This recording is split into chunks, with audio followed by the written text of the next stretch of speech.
आज भी वही इंडिया की मानसिकता वाले लोग, यानी ब्रिटिश कॉलोनियल लीगेसी की मानसिकता वाले लोग आज भी आकर खड़े हैं, जिन्हें इंडिया ही नाम के ऊपर गर्व होता है। शायद संविधान का भी वो अपमान है। और कुछ भी इस देश में एक हवा चली है जिसमें राष्ट्रवाद बहुत बड़ा बन गया है, हाँ, और भारत माता की जय के नारे लगते हैं। उसमें इंडिया माता की जय के नारे फिट हो पाएगा? अभी मजा आएगा ना भिड़ो। आपके सवाल का मेरे पास एक जवाब भी है और उत्तर में सवाल भी है, और सवाल भारतीय जनता पार्टी से है।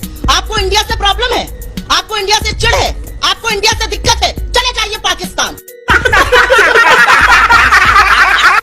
स्टार्टअप इंडिया, डिजिटल इंडिया, स्वयं इंडिया, फलाना इंडिया, खेलो इंडिया।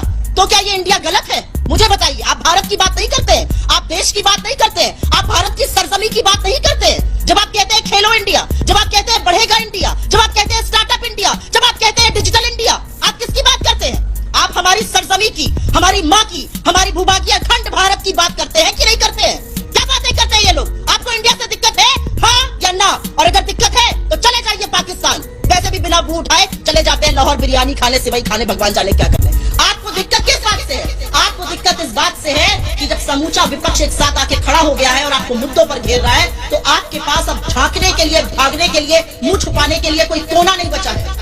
ये जो तथाकथित इंडिया है, ये भी राजनीतिक दलों का ही एक समूह है।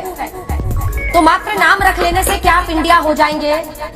क्या आप बीजेपी जो अपने दम पर 303 है और अन्य दल उसके साथ है, 333 का आंकड़ा संसद में है, उनको छू के हरा पाएंगे? क्योंकि सिर्फ धारा, उसकी सोच।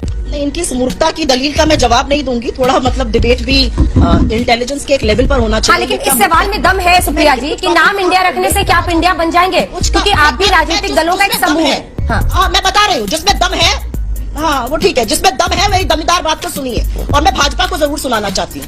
आप बात करेंगे यहाँ पर कि किसने किसकी भाषा, कांग्रेस की विधवा, 50 करोड़ की गर्लफ्रेंड, जर्सी गाय, इस भाषा को इस देश का प्रधानमंत्री कहता है। ये दुर्भाग्य है इस देश का। भाषा पे मत जाइएगा, मुंह की खानी पड़ेगी। 9 साल से सत्ता में आप झुंझुना मत बजाइए। अगर भ्रष्टाचार के केस होते भर देते जेलों में विपक्ष के लोगों को, नहीं भर पाए क्योंकि प्रेरित है। 10 साल बाद रिपोर्ट कार्ड दिखाइए। पहली बात, जातिवाद की बात आप करिएगा, किस मुंह से करिएगा? आपके यहाँ तो जब गठन होता है मंत्रालयों का तो शीट में लिख कर आता है, ब्रीफिंग करी जाती है रिपोर्टर्स की, कौन सी जाति के कौन से लोग हैं। कोalition यूपी में बनाते हैं तो मुझे अच्छी तरह से पता है, ब्रीफिंग करते हैं किस जाति को लाए। जातिवाद पर मुंह मत खोलिएगा। आप बात करप्शन की करिएगा। 70,000 करोड़ के घोटाले में अजीत पवार है, घंटों के अंदर अजीत पवार गले लगाकर मंत्री बना दिए जाते हैं। ये विरोधाभास है, ये आपका पाखंड है, ढोंग है या दोहरा मापदंड है? नाम आप चुन लीजिए। और आप हमसे बात क्या बता दीजिए। आप चाचा भतीजे को तो लड़ाई रहे, चाहे वो लोजपा में हो चाहे वो एनसीपी में हो। आपने तो माँ बेटी को जुदा कर दिया।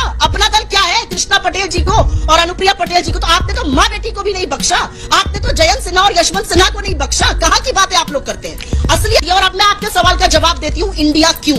इंडिया इसलिए क्योंकि ये देश गरीबी से, भुखमरी से, महंगाई से, बेरोजगारी से जूझ रहा है। मणिपुर जल रहा है, लेकिन इस देश के प्रधानमंत्री के पास वक्त नहीं है 300 किलो पर टमाटर और जलते हुए मणिपुर पर बोल दे। इसलिए इंडिया जरूरी है, इसलिए आपकी लड़ाई इंडिया से है।